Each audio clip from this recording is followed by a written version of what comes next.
Hello Mechwarriors, how is it going? Welcome to your daily dose of Mechwarrior Online. Today we are playing the Cataphract because I wanted to play something sturdy that can go to the front line and punch some holes into the enemies while they are shooting you back, and then your teammates can follow up and get the kills and everybody is happy because this is a nice tank. The Cataphract is just a block of metal with welded arms and legs and some guns to it.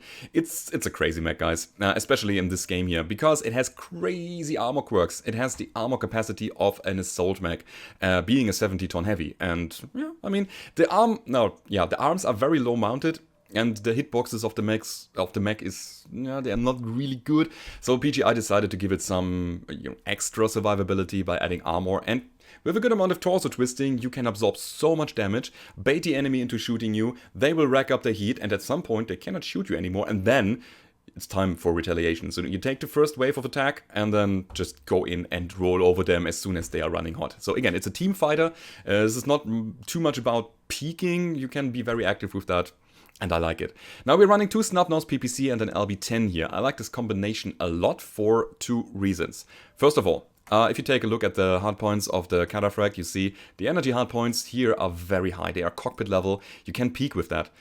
Granted, it is close range peeking, but we also have jump jets. That means that you can park your mech behind a piece of cover in close range and jump up, shoot your PPCs, fall down again, and you have delivered 20 damage. It's like an energy AC-20.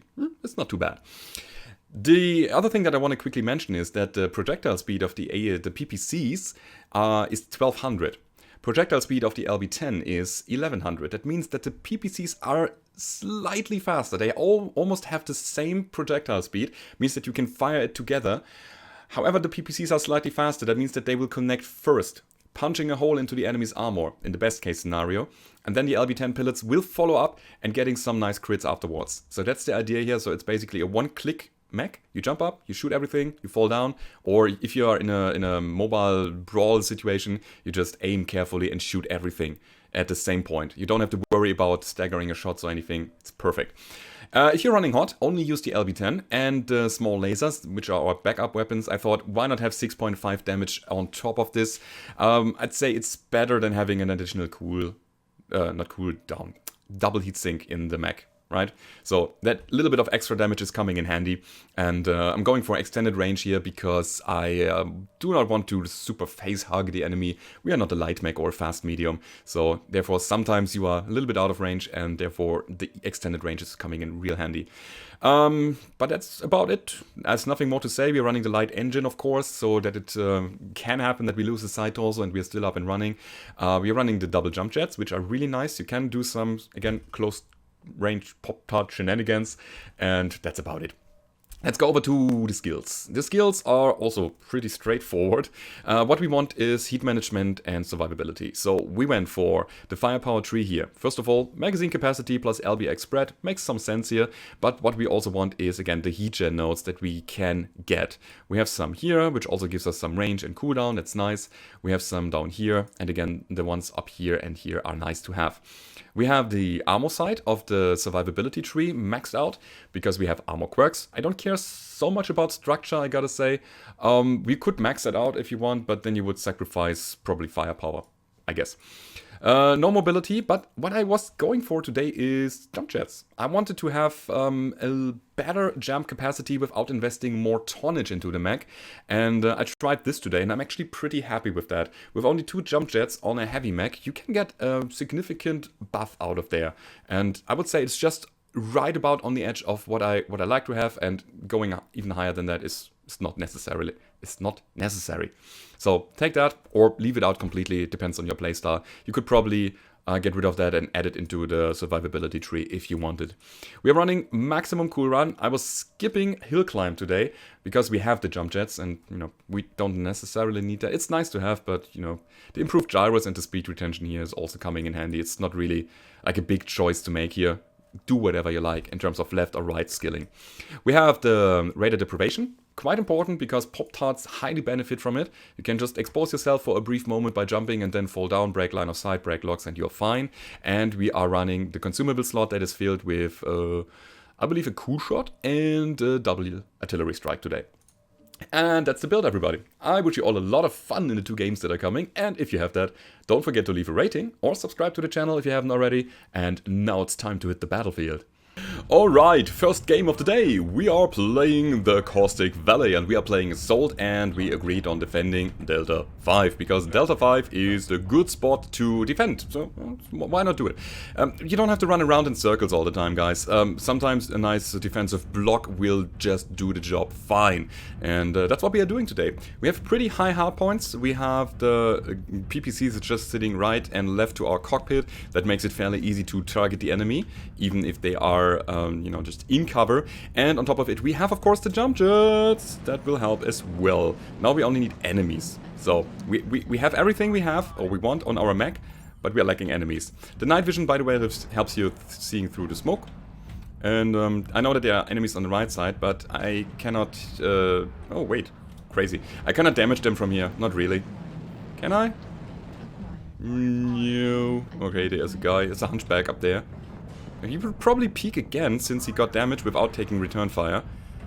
That's just a natural thing that people do, yeah.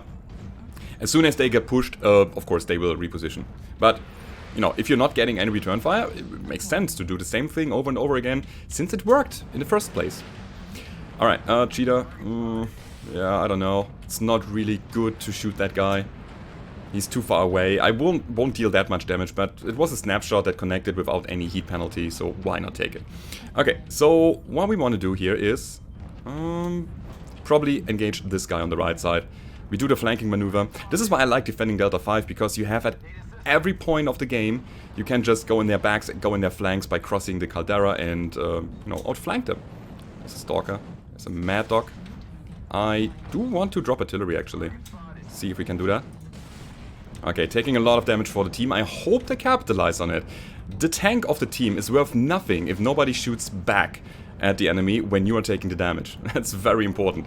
So, you might be able to go in, but make sure that you have somebody around when you're doing so. Alright, where would we go? We still have the upper hand here, I believe, because we just have the better position. Okay, let's go for this guy. Let's shoot the LB10 a bit more. My aim is a little bit off. Can we actually kill this? Thank you. Good. So, obviously, I need to get a bit closer, because I can't see right now. Here we go. Stalker. Yeah, that's way better. That's the time for the cool shot. Wrong target. I gotta go for this guy. For this guy's side. And there's the kill. Cool. So, 2 in 1. And we have them under heavy stress. They are running like crazy, and I believe from this point on, this game is more or less over already. Maybe not. I don't know. The thing is, again, we need to... damn it. We need to bait some heat out of these guys by having them shoot us. I'm happy with that. I'm honestly happy with that. Because that means that my team is not getting shot and they can retaliate. Who's that? Vulcan? Alright, we got that. And it's probably time to get rid of this guy there. So that my team will focus on the front again. Shooting only the smalls and the LB10 here to manage the heat. And we go back to night vision. Or heat. Heat is also good. I think that connected only once. Or only one PPC connected. That's what I wanted to say here. We still got an artillery strike. But I need to cool down a bit. This Vulcan up there is a problem. Yeah, I need to go. I need to go somewhere else. So, let's go for the catapult here. Can we get him? I believe so. Yep, that's a catapult down. 7 and 4, looking good. Now, what about this guy? I want the Vulcan dead. That Foxtrot guy is just so annoying. Yeah, let's go. Alright. Jack and a Mad Dog at the same time. Mad Dog is down though. So we get the kill here. Can we? Where is he? Alright, and that's it. It's 11 and 4, looking good. Guys, the Delta 5 strategy is so good. Defend on the left side, because you have so many options here. Give me that. Not quite. Now. Alrighty, and as you can see, again, we took a lot of beating, but on a hot map especially, take it. Embrace the damage, guys, because that means that the enemies will invest a lot of fire into you, making their mechs hot. You take it, and your teammates are fine, and they can shoot back. and focus fire. While again, you are absorbing their damage, they build up the heat, they cannot shoot at some point. That makes it so that they need to reposition, and then you can just follow them and kill them. Anyhow, we got 4 killing blows, 8 assists, we got 2 kill mass damage dealt, 692 damage done with 5 components destroyed. That was the first round, everybody. Let's go over to the next one and see how this will go down. Alright, a second game of the day. We are playing the Frozen City, we are playing Domination. We go up to the high ground, as per usual. We have enemies over there. Let's shoot them a bunch. Let's just have some PPC projectiles flying around their mechs, because that might be that they just, you know, try to get away from it. Although I'm not dealing damage, it's just, oh my god, they have PPCs, we have to go to cover. It's psychology, guys. We are in a war scenario here. That means that we also might use that, right? Not only firepower, not only armor, we have everything here. Also psychology. So that's what I do. Again, this was not really for healing stuff, but suppressing stuff, right? And that makes it so that all of these guys, even if they have long-range weapons, they might be afraid of me. Just because of that. This guy. Okay, PPC's there, PPC's here. This guy. Yeah, dude. Have some impacts. Doesn't matter if I deal damage. Very important. We opened some space. Some space. I don't know if it was enough space, but it was some space that we created here for my team to... yeah, to get into position. We have the better position, the way better position, guys. Even though we have like nobody in the circle. We have actually somebody in the circle. We have everything we need here. We have high ground, we have cover, we have artillery strikes that we can throw out, and that's what we're probably gonna do soon-ish. Over there. No, it's not ready, but we are getting struck here, so let's reposition to the left. Try to dodge the incoming artillery. And these guys are basically pinned down. It's still taken. My artillery. I want to get some out myself, dudes. Can I? Now it's my time. Let's go. Okay, I dropped it. Let's see if it hits. I think these guys are behind the ship. And since we are still doing the long-range engagement here, we actually have to deal some damage to them to prevent them from, you know, getting the circle. But again, we have it. I say the game is in the bag already. Again, the low ground is such a poor situation. Dropping another artillery strike. As long as you shoot the people in the circle is not getting capped at all. At all, guys. Keep that in mind. Okay, there are some artillery impacts. We have some people who are really eager to push down there. That Orion here, for example. It's better to help him out a bit. Okay, guys, we're gonna push down this center now. Let's get these guys. Here's this guy. Okay, keep shooting him. So that he is suppressed. And now we can actually help out here. Can we? Yeah, we can. Cool. So, let's start the fighting.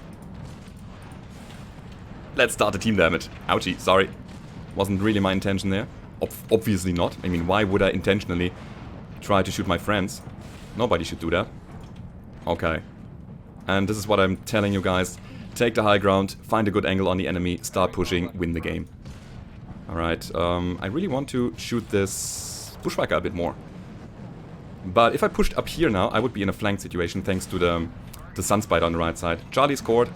I'm not too afraid of him, since he's dead. Yeah, that's exactly it. Let's start brawling, guys. Let's shoot our LB10 more than the PPCs here. There we go, it's 1 down, 2 down. Nice. Side torso, that is. It's 7 and 2, and again, positioning, suppressive fire, all of that is also important in a war game. It's not about only shooting your weapons. I mean, it's also shooting about your weapons. I mean, otherwise you wouldn't be able to win the game. But in the early stage, just go in and do something that we did here. That's a kill. Yeah, that's a little kid fox. Hey, kitty. Alright, let's go for the legs if we can. Okay, he's dead. Holy cow. And this is how you escalate a game from 0-0 to 10 and 4. Yeah. PPCs, guys.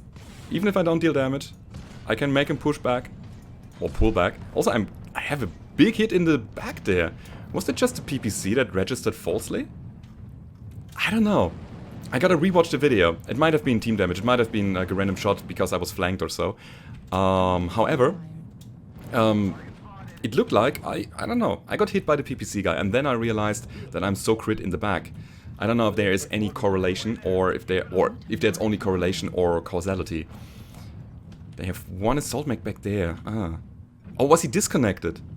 It seems like he was disconnected. It's coming in now for the rescue. But that's a little bit too late now. Sorry, buddy. Okay, we got that. And we got that as well. Nice. So, where's the last one? It's a king crab. Yeah, I believe he was... I don't know. Was he sniping from there? That didn't seem like it. No, he was in Delta 4, in the outskirts there. That must have been a disconnect. I'm sorry, guys. Or an AFK, whatever. Sorry if something came in between your game here. But yeah, we didn't even kill him because we won through the capture. Alrighty. Again, high ground, intimidation, suppression, and then find an angle and go in that angle, get their weak spots, and roll over them from there. That's how we do it. We got 1 killing blow, 8 assists, 2 kill most damage dealt, 664 damage with 3 components destroyed. That was your daily dose, everybody. That's the Cataphract with snubs and an LB10 and 2 either small lasers. If you enjoyed it, then don't forget to leave a rating or subscribe to the channel if you haven't already. And if you want to support me, go down below to the description. There is the link to my Patreon page. And I hope to see you on the battlefield. Goodbye.